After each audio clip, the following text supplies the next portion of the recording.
Hi, I'm Olivia Slaughter, certified prosthetist orthotist with Real Life Prosthetics, and this video is about preventing and managing skin irritation. There are two categories of skin problems that amputees could experience. The first category is things that you can manage yourself at home versus things that you need a physician to evaluate and maybe write a prescription for.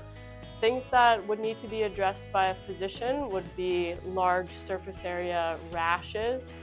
We see ringworm frequently or sweat-related issues that create rashes. Those we'd want to leave to a physician to evaluate.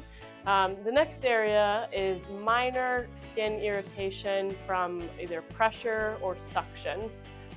These typically can be managed at home. If they get more severe, then you'd want to come and see a prosthetist or go to a physician.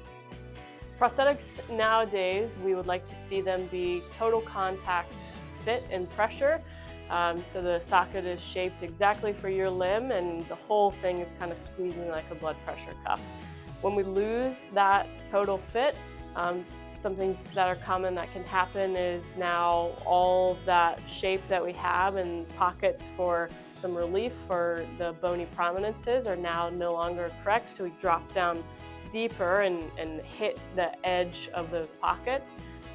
Those can create redness along maybe the shaft of your shin bone or the side, called the fibula head. These typically can be managed with sock ply. We have a different video showing you exactly, but you can try various thickness socks at home to manage your skin ply. Again, the suction-related problems could happen if your residual limb is not into the device all the way, or if it's out of the socket too much.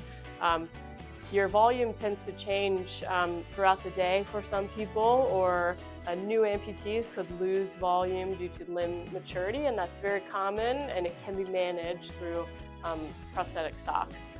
If you have larger wounds that come up from these pressure or suction spots, again, cover them, keep the wound moist, and go see a physician or give us a call. If you have any questions, you can comment on this video or give us a call. We have 5 clinics across Maryland and Delaware. Thanks.